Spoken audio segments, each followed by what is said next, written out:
Any questions or comments should be directed to those show hosts. Thank you for choosing W4CY Radio.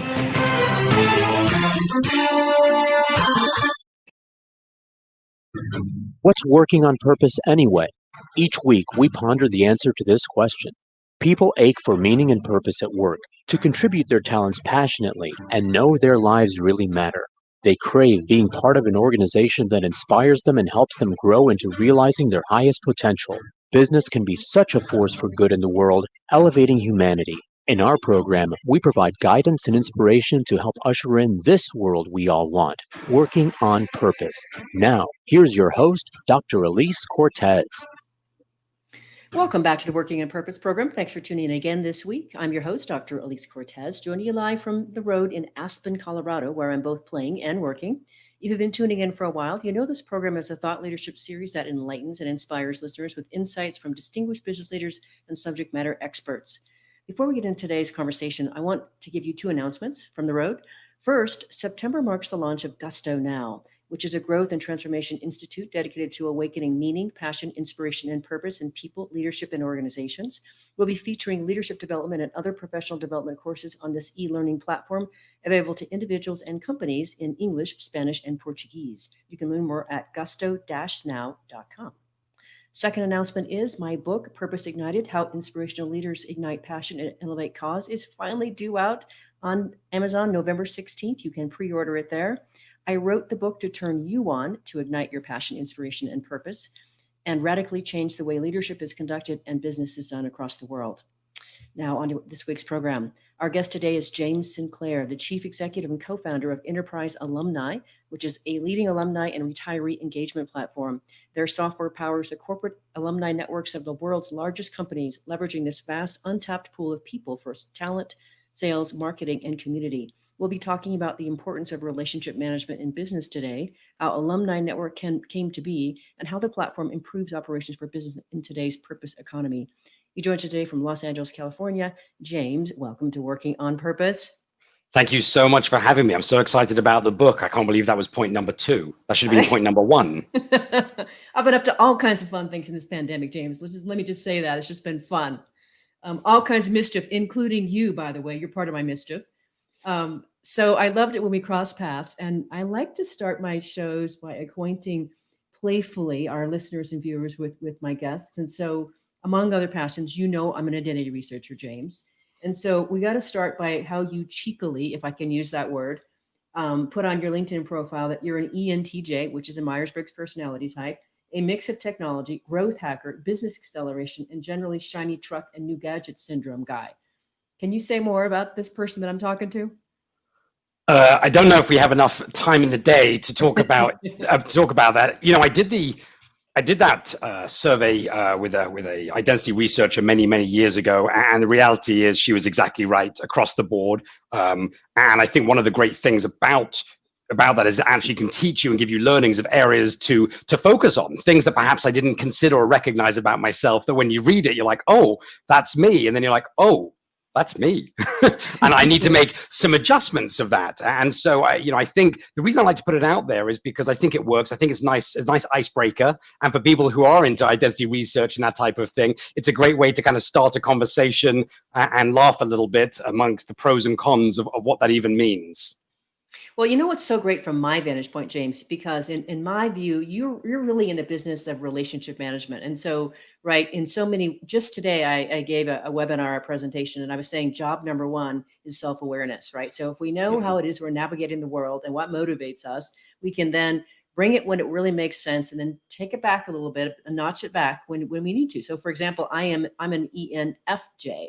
So my heavy duty energy can blow your hair back, and some people don't like that. So right, I moderate that. So the fact that you are in, right, and tell me if you see it differently, but I see that you're in the business of relationship management, right? Yeah. Yes, no, kind of. Okay. 100%. All right. So here's where I think it's interesting. So increasingly, I would say that conscious business people understand the value of nurturing relationships with all stakeholders, certainly those employees who have left. And your platform helps them sustain their relationship with past employees, among others. So can you say more about why this is so important? So, yes, I can. And I think the way to kind of put it out into a sentence is for organizations, and this doesn't matter the size, you spend a lot of time, effort, and resources trying to find that perfect person, or maybe even the good person that can fill the role. And you spend even more time kind of retaining them, hopefully, and being a great employer, hopefully. And then when they leave, the old way was like, well, good luck. And maybe, you got that job somewhere else, and maybe I'm a little bit annoyed about it. Maybe I think it's treason, whatever the conversation might be. And I think in the past few years, you've seen that actually come around where you're in your new role because of us, because of the company we are, because of the opportunities we gave you. And why would we throw that away just because you walk out the door? I mean, we have one customer of ours who I'm just in love with because she basically sends out a gift bag. I don't know if she does it anymore because of COVID, but essentially sends out like a gift bag of stuff 2 weeks into your new job that just says, hey, we hope you're doing amazing at your new role. We all miss you here. Whatever we can do. Essentially, she's saying the door's always open without saying it. And I thought it was just the most beautiful act of understanding what it means to be in it for the long haul, essentially. James, I love that. That is so evolved. And what I see there is that just the interconnectivity of it all, right? That just because you left today, you needed to grow into a new opportunity doesn't mean you, as you said, can't come back. And I also appreciate the fluidity of that. In fact, one of the things that you said to me when we had our Get Acquainted conversation that I so appreciate, having started my career in recruiting and human capital 20 some years ago, is you said that how employees leave a company is as important as when they join. Say more about that. Oh, I feel like every question you lob at me is going to come with a grumble first of like, oh, where do I start? So I'm gonna watch myself. So I think there's two answers there.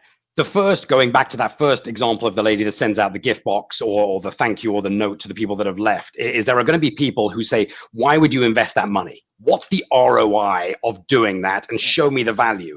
And my answer is very often that if you have trouble conceptualizing that investing in relationships makes sense, then you're going to have a fundamental problem with your growth. And maybe it might not catch up to you, maybe it will, but essentially some of the most meaningful things that count often can't be counted. And I think people forget about that when they're thinking about, you don't need a business case for why you should be a good employer, why you should keep in touch. You need a vision statement. You need a perspective. And so I think when we talk about how you leave the company, it's because when you leave, the first thing that happens when you go to your new job is, hey, where did you come from? And they're either going to say, I was working at X and I escaped, or I worked at Y and it was awesome, and let me tell you about it. And you're always going to talk about your experiences in the last company in this positive way. And actually, it's one of the most important brand moments there possibly is, because 100% of people that leave will at some point reference their employment. And so it's a non-negotiable that every single touch point you have with any single human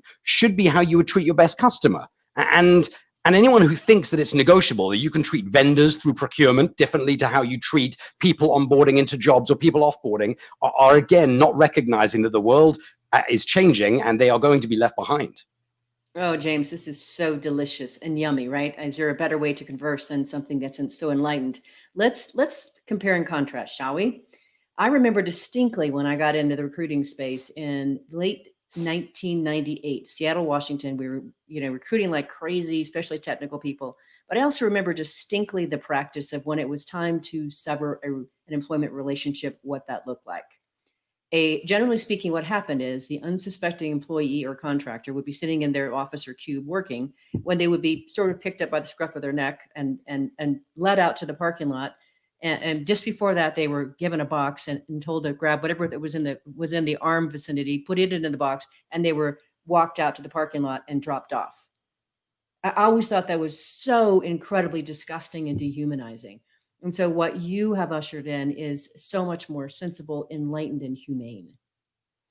And I think, sometimes there's very short-termist attitude to it. The person in that role responsible for your separation, offboarding, whatever you want to call it, whether it has a name or whether it's just kicking them out the door, it is often not thinking about the bigger picture. They think they're just one raindrop in the, in the thunderstorm. And the reality is that's not the case. And I think it's a company's obligation to realize actually they are all interconnected. Everything is interconnected. And when you think about relationship, community, whatever that means, there's no start and stop. There's no beginning and end. It just is. You know, I just had a conversation with a colleague of mine. We're going through procurement with a company who is just amazing. There is a lady who phones me every week to let me know how I'm doing. Hey, this is where you're at. This is where the contract is. This is where billing. This is where you're going to go to make sure you get paid. And every week when she phones me, I just start with telling her how much I love her. And I mean that so honestly, because it is such an amazing thing. And so we always end up talking like, what's it? How did you even get hired for this role? You know, how are you judged? And I'm like, are you going to send me a survey afterwards? And if I give you a 10, that's how your bonuses get? She said, no. She said, no one does. We're going to send you a survey because we want to make sure I'm doing a great job. But that's not how I'm judged. My performance isn't based on your 10. My performance is based on, are you happy doing business with us? And are you excited to do business with us? And are you going to deliver incredible software to us? And it's really hard not to be a little blown away when on the other side, we have some customers where there's a little bit of like, oh, you're the vendor. You should be thrilled to be doing business with us. You know, step aside. I'm familiar with that. And again, I want to acknowledge that there is such an enlightenment in being able to see how everything is interconnected and interdependent, all those relationships, all that energy. It's just, I think it's so great for us. One of the things I love about hosting the show, James, is to be able to help and advance the leadership, the thinking, the operation of working in a business today. And you are beautifully doing this, James. I love it. I'm so glad I found you or you found me, whatever it was. Thank you. I have, if I can, an amazing example of how this plays out kind of in the real world. If I can just lob something in there. Please lob.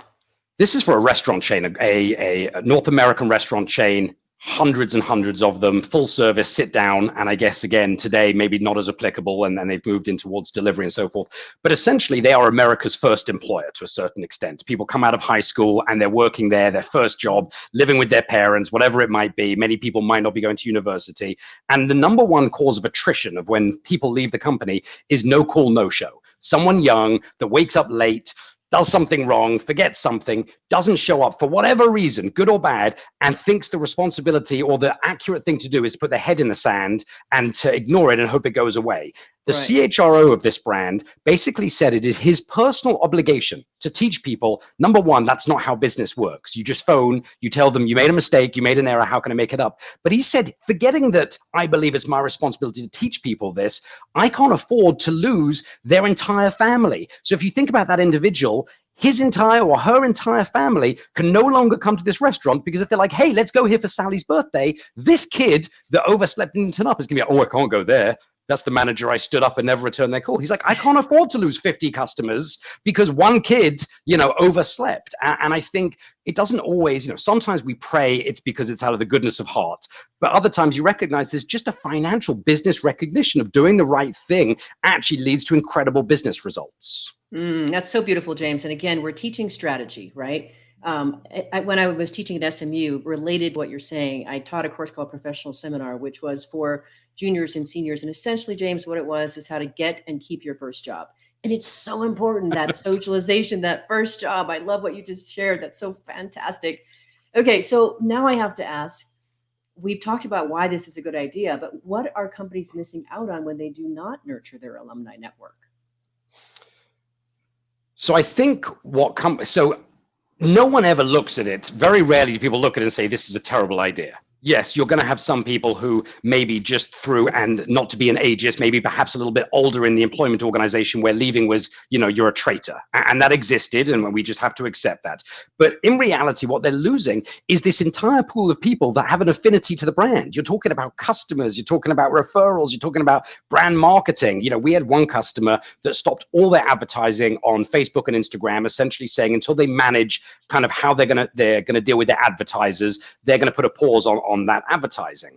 And so they said, well, we still need to get eyeballs. We're still in the e-commerce business to consumer industry, and we still need to get sales. So they went out to their alumni and said, hey, we're not advertising on these channels. This is why. Would you mind liking, sharing our content? Yeah. And the social media team came back and said they had higher audience engagement, higher eyeballs, higher all of that. And it cost them nothing versus a paid ad, if that makes sense. So when you think about what is the value of this community, well, what's the value? What's the cost of not having it? Like, Mhm. like what if you can't again recognize the importance of relationships, the importance of community, then I can't build you a business case. You're not a customer of ours, because if you can't connect those dots, there's nothing I can do. Now if you want to go into recruiting and all the data we have, yes, there's thousands of data points to show the high value and the ROI of it, but it has to start from a place of recognizing kind of relationships matter, period. Completely agree. And on that note, I can't think of a better way to go into a break. I'm your host, Dr. Elise Cortez. We are there with James Sinclair, the Chief Executive and Co-founder of Enterprise Alumni, a leading alumni and retiree engagement platform. He joins us today from Los Angeles, California. We've been talking about the importance of relationship management in today's purpose economy. After the break, we're going to learn how Enterprise Alumni came to be. Stay with us. We'll be right back.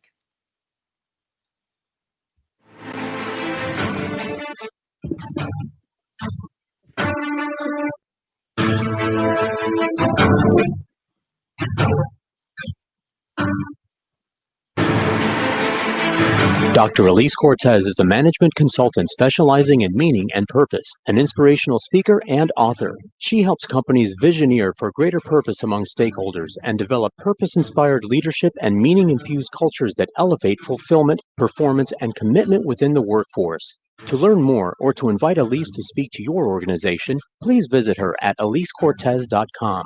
Let's talk about how to get your employees working on purpose.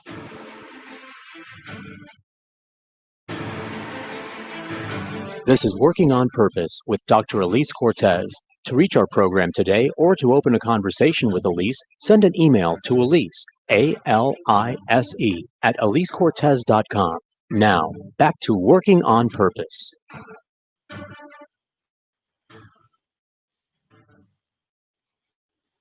Thanks for staying with us and welcome back to Working on Purpose. If you're just joining us, my guest is James Sinclair, the Chief Executive and Co-founder of Enterprise Alumni, a leading alumni and retiree engagement platform. Their software powers the corporate alumni networks of the world's largest companies, leveraging this vast untapped pool of people for talent, sales, marketing, and community. I'm your host, Dr. Elise Cortez. All right, so James, in this next conversation, the next part of this segment, I should say, I really want to learn where this thing came from, right? It's no small deal to birth, to start Alumni Network come from. How was it born or hatched, if you will? So I was in HR tech, and I was really focused around the time that I think all of us will remember is people moving essentially from on-premise HR systems built in the basement by professional services companies, cumbersome, awful, stress, anxiety-ridden, moving to the cloud. I mean, the first to do it was in sales with Salesforce, essentially, and their CRM. Then you saw SuccessFactors, Workday, but this move to the cloud became kind of inevitable for large organizations. But as they moved to the cloud, they needed to move all of these awkward little things they've built around their on-premise kind of existing systems with it. We have this thing for, how we offboard or separation or compliance, whatever it is. And so we saw this opportunity that would allow very large customers to actually do business with small niche software houses. In the old days, you're not going to buy software from us because, again, professional services, SAP and Accenture own your entire relationship. And why would you go outside of that? You're going to custom build. But what we saw with the cloud was this massive opportunity for niche vendors to be very good at one specific area. And so we really started exploring what is out there and what's going on and what are companies looking at. And ultimately, we came to a proof of concept with one customer we were working on, and we were working on an innovation project for some of their HR processes.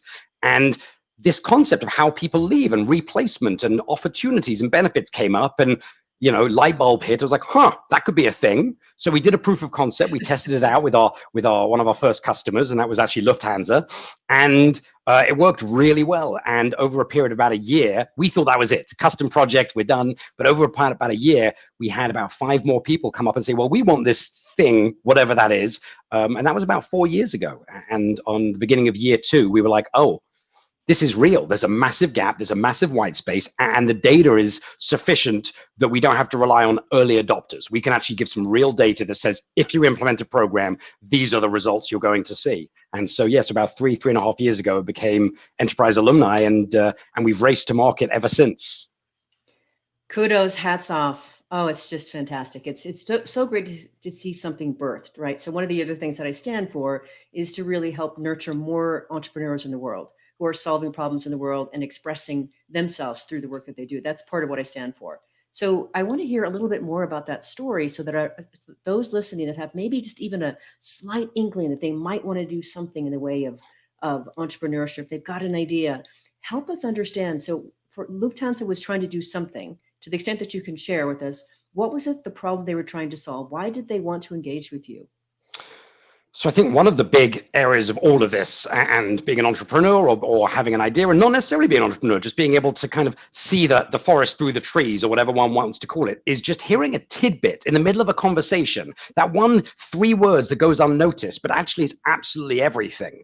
And so being able to hear that and say, 1 second, I heard that, has served me very well in my entire career, because as I speak to customers and I hear their problems, I hear what they're trying to do, being able to pick up on something that others might ignore is really where opportunity is. And so for us, we were there for a different project related to HR transformation and processes, but it was this one conversation around how employees leave, when they leave, why they leave, career for life. Lufthansa is an amazing organization that treats their people incredibly well. But there's also this recognition, or the conversation I was sitting into, which is actually there might be a benefit of asking people to leave. Go out, get some new skills, some different skills, new network, different network, and then bring you back. But why would you? Because Lufthansa is an incredible employer. Why would you ever leave? And so the conversation was, maybe if people left, but we could still continue to give them all the benefits, all the perks that are so brilliant, would that actually make people more inclined to say, you know what, I am going to try something new? And if we made it clear, it was easy to come back. And so it spawned out of this one idea that at the time the CHRO had this kind of vague thought process of, is asking people to leave actually in the best interest of the employee and the company? Because they're going to come back a couple of years later, and when they come back, they're going to come back swinging. And I was a little bit taken aback with, like, wow, number one, just in general, just wow, because I love hearing people talk about their vision statements. And 2 is, well, they're going to need something to be able to do that with. And there's nothing out there. And they were talking at the time about using a CRM or custom building something. And that's really what kicked it off was, hey, I think there's something here. Why don't we just do a proof of concept? Why don't we just ideate? And I think to other entrepreneurs, it's really important to recognize that the only thing more important than a product is customers. And so for us, I've always believed in, you got to find the customer, you got to find the business case, you got to find the problem first, versus spending 8 months in the lab trying to create something, especially for the software that we're doing, and hoping that when you come to market, field of dreams, everyone's going to come, because that doesn't exist. It doesn't matter how great, you might be. So I think for Lufthansa, it was also a great understanding into a visionary CHRO, Dr. Bettina Volkens, who just had a perspective of what the next 10, 20, 30 years look like for the Lufthansa group. Okay, this is now getting beyond yummy. I need to create a new term because yummy just doesn't quite do it anymore. So here's what I want to celebrate about what you're talking about, James. As a growth and transformation professional, my jam is seeing molecules change in front of my eyes. And there's nothing more exciting to me than that. And I just got to do that today on an earlier call with an executive I'm coaching. So the idea that an organization would intentionally ask someone to leave the organization so that they can go and retool, refuel, if you will, add something to their person and their set of tools, and then be welcome to come back is so refreshing. Because here's what I know: we need a catalyzing force to be able to ignite that development. And oftentimes what I see in organizations that have long-standing tenure of employees is a certain stagnancy. And Right. they have missed the opportunity to really see a new environment, see how be forced to do things in a whole different way, and therefore learn and grow and expand their strategic mindset. And so this is so refreshing to hear how this CRHO has this vision of intentionality to grow people by actually asking them to leave and come back. I think it's just reflective of, look, it's a leadership conversation, period. It has to start at the top. And the reason it has to start at the top is because it's got to have someone who has long-term vision in terms of the fact that they're going to be there in a year, 2 year, 5 year, 10 years. But also the vision to say, okay, let's try it. Why wouldn't we? Why wouldn't we put together a risk analysis, work out what we can do, confine it, try it? And if it doesn't work, okay. Like, I think people misinterpret the concept of failure. Failure is an overused term. Agreed. You hear it all the time on podcasts of, like, run into failure, fast follow your failure. There's all these words about it, but actually, to a certain extent, I think it's an overrated and the wrong word to use in a majority of scenarios, because a majority of failures actually get you one step closer to success. A majority of failures are building blocks to new information. I think we've pitched this, fail fast, fail quickly. Nope, that's just learn. and iterate. And I think we've given the wrong mentality to entrepreneurs, which is, it's okay if you fail. No, it's not. It's just not failing. It's not okay. Yeah, devastating. It's not okay to fail. Why don't you look at it the other way that says, what do you need to do to get closer to correctness, whatever that might mean? And it's a never-ending journey. I mean, I had a call this morning with a customer who was talking to us about our release. It was an IT side of the customer. They want to know releases and versions. And I said, you need to understand something. Our product is in perpetual beta. And he looked at me as if that was going to be the end of my contract. And I said, and that is in the best interest of you, because everything changes consistently. And if you're not using changes in behavior and patterns and everything to iterate your product, then you're really staying stagnant. And I think that applies to individuals, to companies, to everything. Is this perpetual state of beta doesn't mean that, oh, you've hit failure, you're going to just jump off a cliff. No, it means, okay, we're going to try things and see what happens. So agree with that, and that's such an important governing mindset to embrace. And with that, I really wanted to get the opportunity to be able to ask you to share about some of the things that you've had to navigate through. I'm sure that along these 4 years, there have been just a couple of challenges and things that you've had to overcome. So share with us just maybe a couple that maybe will help our listeners understand how you have uniquely embraced this whole attitude of risk and failing and retooling. So this morning we were having a conversation where we're working on something and there's some complexity, and people were talking about the mayhem and the chaos and basically I came in and lobbed a grenade in the middle of the project management team with a new idea I had. And I reminded everyone, do you remember 3.5 years ago when we had one customer?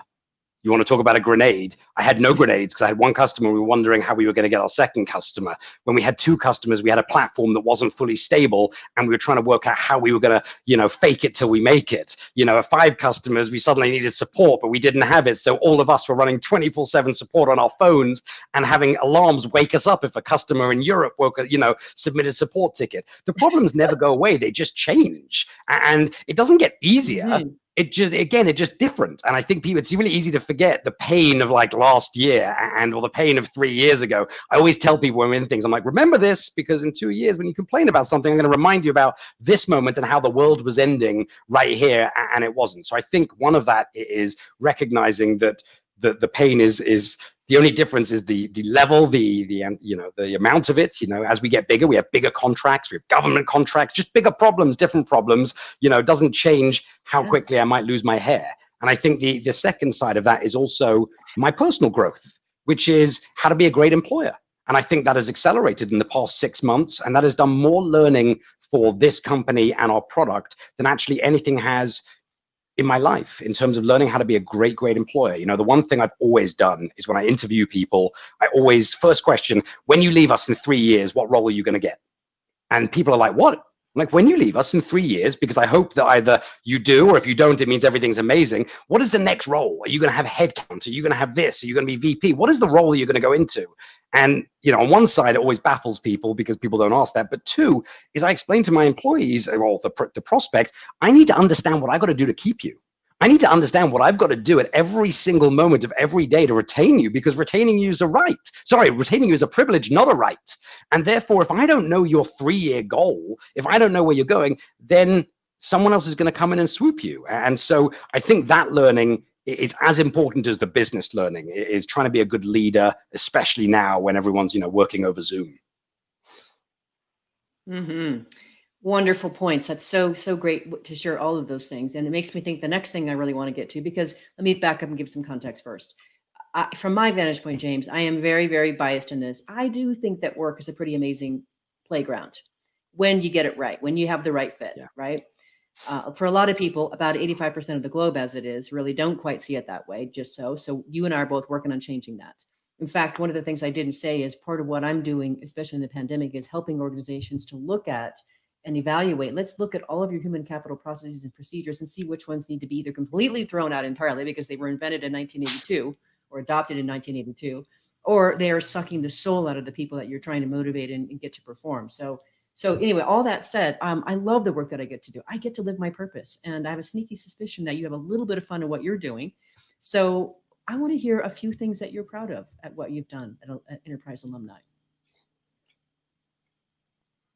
I'm proud of everything that the team has managed to accomplish. as an organization. And the reason it's so important to be proud of everything is because I'm here and it's working, and we have amazing customers in the global 2000, and they're all referenceable. And I think all of that, I think I'm most proud about the culture we've created as an organization, which is a culture of recognizing that everyone's different, everyone works differently, everyone's motivated by different ways. I'm proud of an early thing I did, which is making our engineers interface with our customers. It was a program we originally called Feel Their Pain. And the reason was because when the customer's telling us about a problem or a thing that they're trying to solve, and we try and relay that to the product team, and we're small, so I say relay, it's looking to my right and being like, hey, Ken, here's a problem. By the time it gets to an engineer's desk, they don't understand the what went into that conversation. And so what I realized really early is by putting people, everyone in our organization, to meet our customers, to know our customers, the amount of pride they have when they deliver something for one of our customers is just incredible, because they know I'm delivering this and this is something that Sam wants and is going to make his life better. And when you can connect those dots, you talked about it, which is understanding where you fit into the ecosystem, but understanding that the whole ecosystem is connected. And if you disconnect areas, the only thing it can lead to is lack of something. It doesn't grow anything when you silo a section of your organization. And I think the final section I'm really proud of is being really open and transparent with our customers. We are a small company and we have monster customers, infinitely bigger than us. And we like telling them that, look, there are pros and cons, and here's what they are, and here's why it's great, but here's what you're going to get.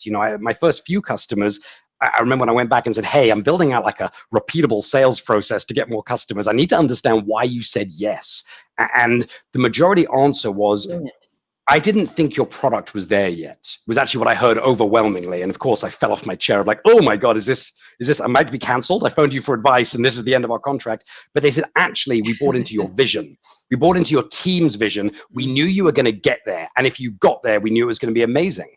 And transparency with your customers is just everything, because it means it's set the right expectations. It means when all hell breaks loose, which it may do at any point, you can literally send a text and they're going to be like, no problem, keep me updated, as opposed to, this is unacceptable, this is mayhem, you're in breach. When you treat everyone as a partner versus a customer vendor relationship, you see such accelerated growth through your organization, through your sales channels, and through the relationships and the conversations that you get to have human to human versus customer to vendor. And I think that's something that we've really worked on since day one.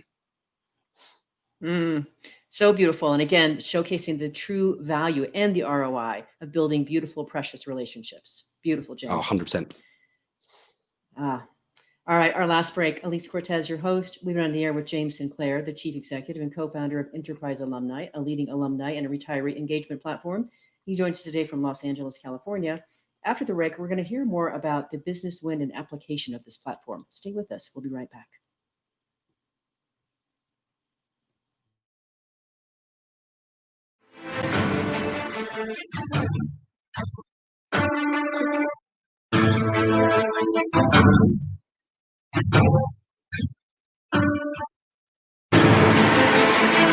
Dr. Elise Cortez is a management consultant specializing in meaning and purpose, an inspirational speaker and author. She helps companies visioneer for greater purpose among stakeholders and develop purpose-inspired leadership and meaning-infused cultures that elevate fulfillment, performance, and commitment within the workforce. To learn more or to invite Elise to speak to your organization, please visit her at elisecortez.com.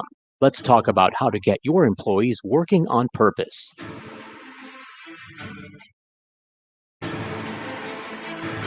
This is Working on Purpose with Dr. Elise Cortez. To reach our program today or to open a conversation with Elise, send an email to Elise, A-L-I-S-E, at elisecortez.com. Now, back to Working on Purpose. Thanks for staying with us and welcome back to Working on Purpose. If you're just tuning in, my guest is James Sinclair, the chief executive and co-founder of Enterprise Alumni, a leading alumni and retiree engagement platform. Their software powers the corporate alumni networks of the world's largest companies, leveraging the vast untapped pool of people for talent, sales, marketing, and community. I'm your host, Dr. Elise Cortez. So for this last segment, I really wanted us to talk about how this application that you've created, this platform that you've created, really helps businesses win. And so I read on your website a couple of really cool things. I love all the information that you have out there. It's so important to be enlightened. But you say that Alumni Network helps companies filling up to 20% of all open requisitions via alumni and alumni referrals and 50% average reduction in time to productivity, and 44% higher retention. So obviously this translates to how companies win by using your platform, but help us understand a bit more about why these numbers are so important to organizations for those who maybe are not so acquainted to the recruiting space. Yeah, and I think that's a great question. Not everyone thinks about community or relationships from I'm going to recruit from it. But the reality is these are people that know your organization, they know your politics, they know elevator 3 is always broken, they know to get to lunch 6 minutes early, they know all the bits and pieces, including the skeletons in the closet about your organization.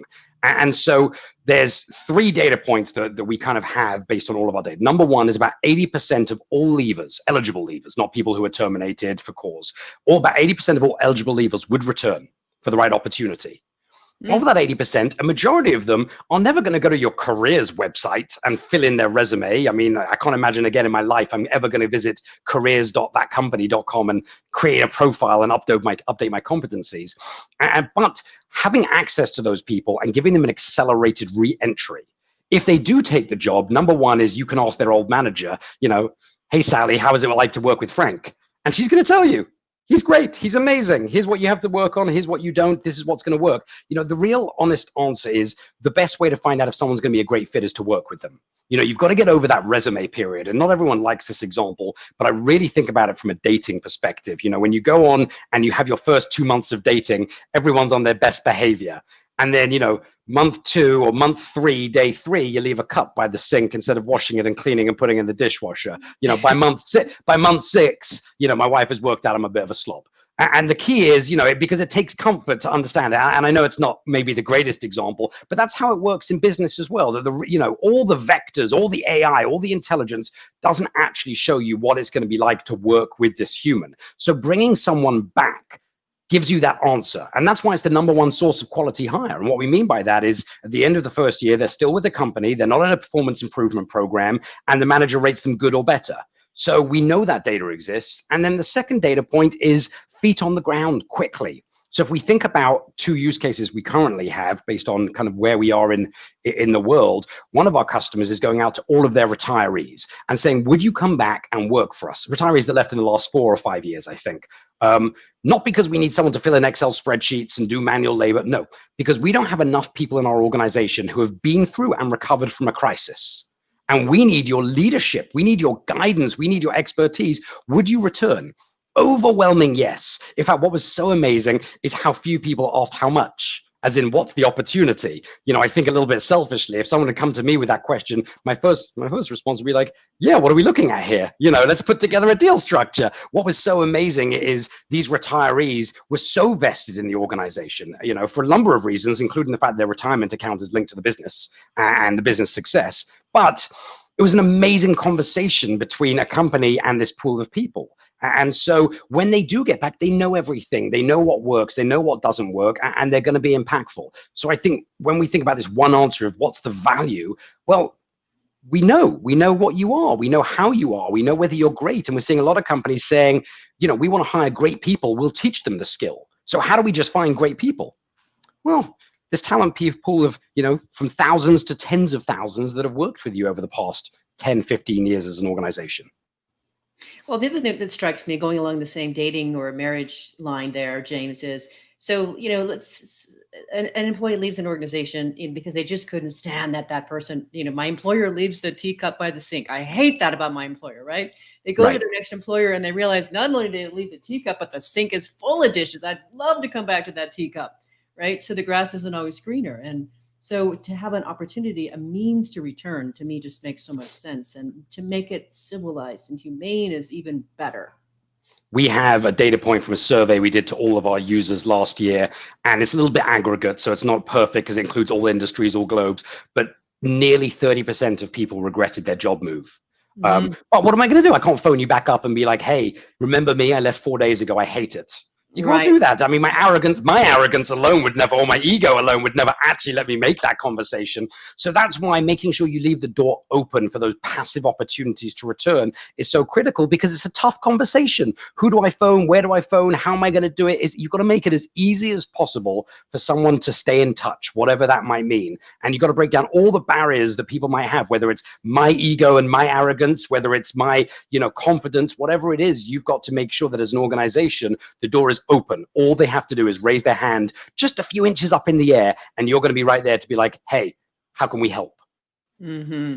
And again, I see this as a mechanism that helps to develop communication and connection, which of course I stand for all day long. We all could use, definitely me, an improvement in communication and connection. So your platform doing that. And then to that extent, I wonder, James, you talk about how Alumni Network also provides a way for companies to.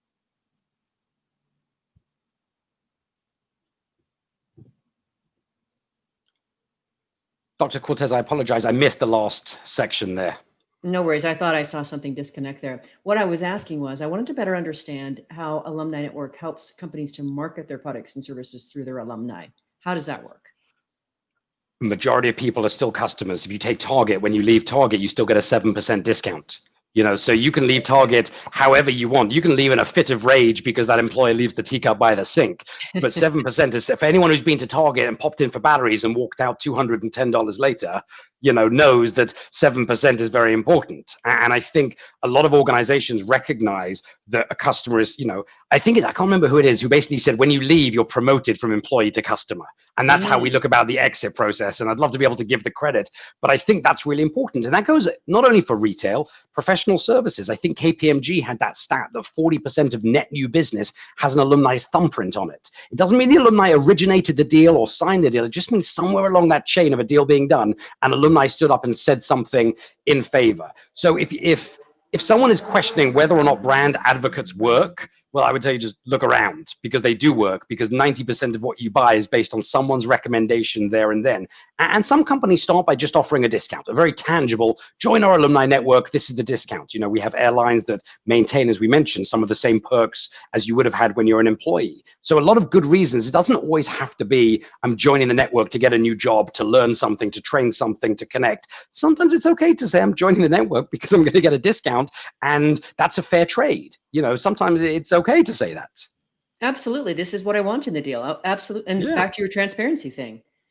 Okay, so now at this point, I think we've helped our listeners and viewers understand really what it is that you do. Now let's talk up, maybe if we can, about a business case of how a company has used the platform to improve their bottom line results.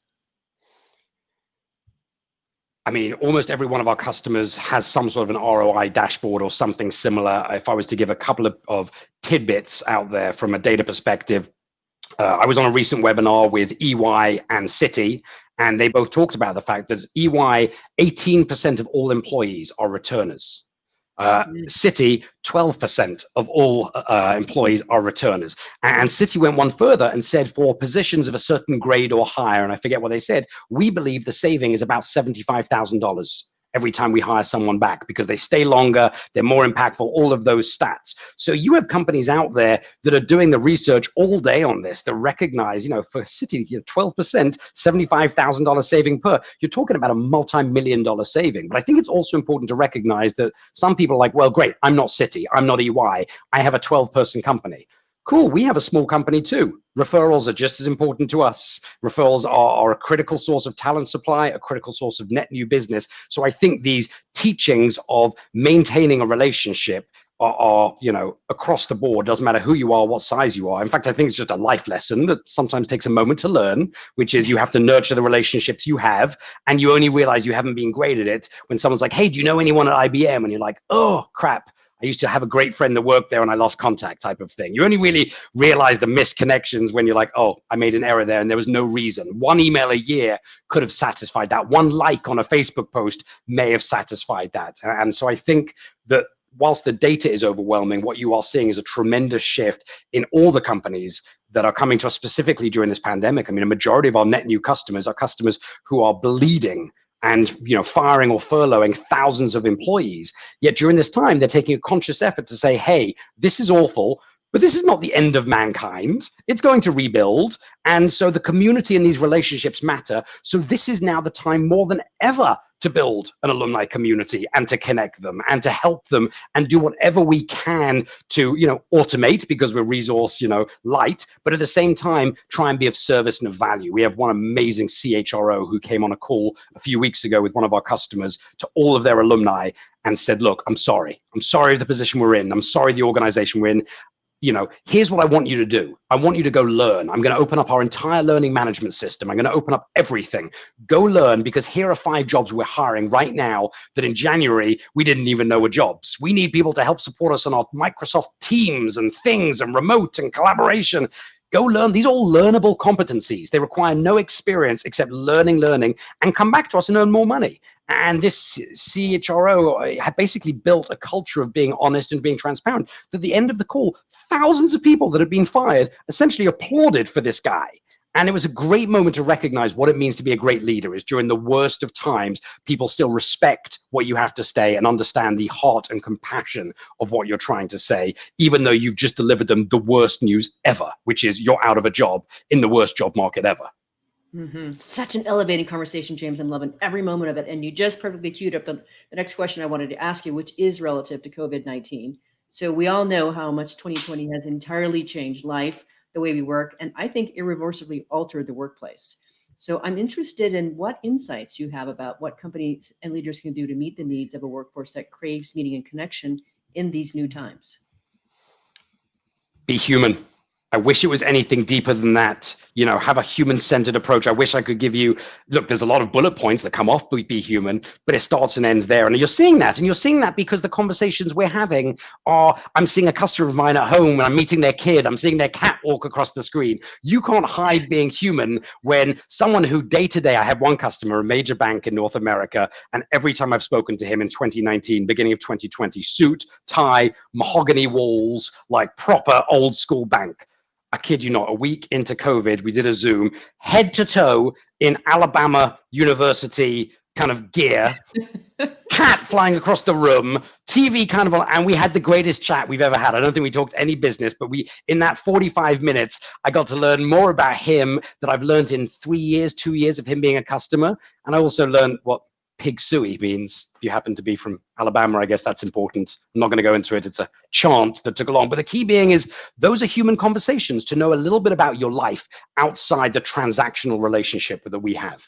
Yeah. And again, this goes back to I'm really, really intent on helping organizations to be able to remove themselves from these shackles of all these processes and practices that they've kept over the years that are completely not serving them. And the pandemic has actually fully illustrated, put a light on those things and why they're not working. And to your point, now is a great time to start looking at new ways to engage, connect, teach, and reward people.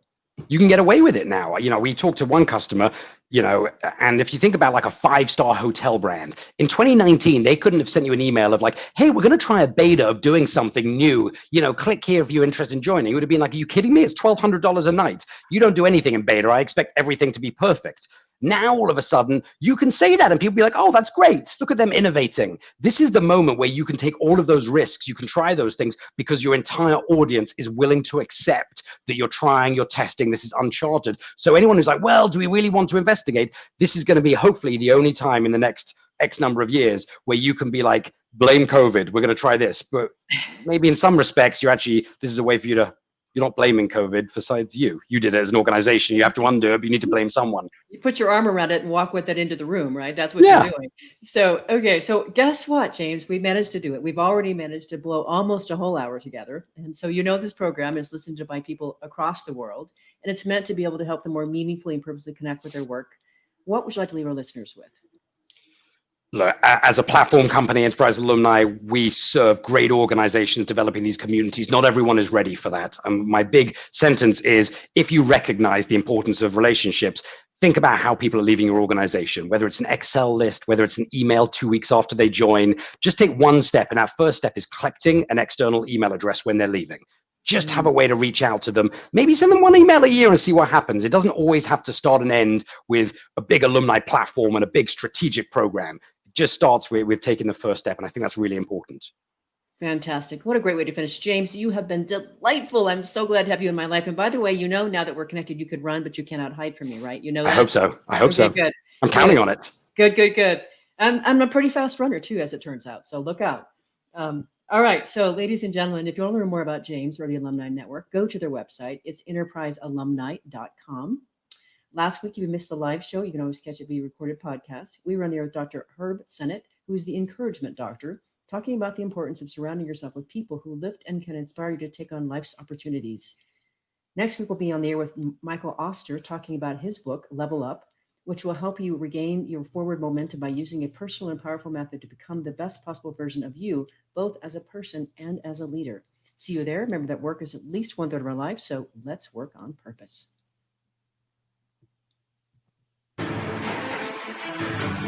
We hope you've enjoyed this week's program. Be sure to tune into Working on Purpose, featuring your host, Dr. Elise Cortez, each week on W4CY. Together, we'll create a world where business operates conscientiously, leadership inspires and passion performs, and employees are fulfilled in work that provides the meaning and purpose they crave. See you there. Let's work on purpose.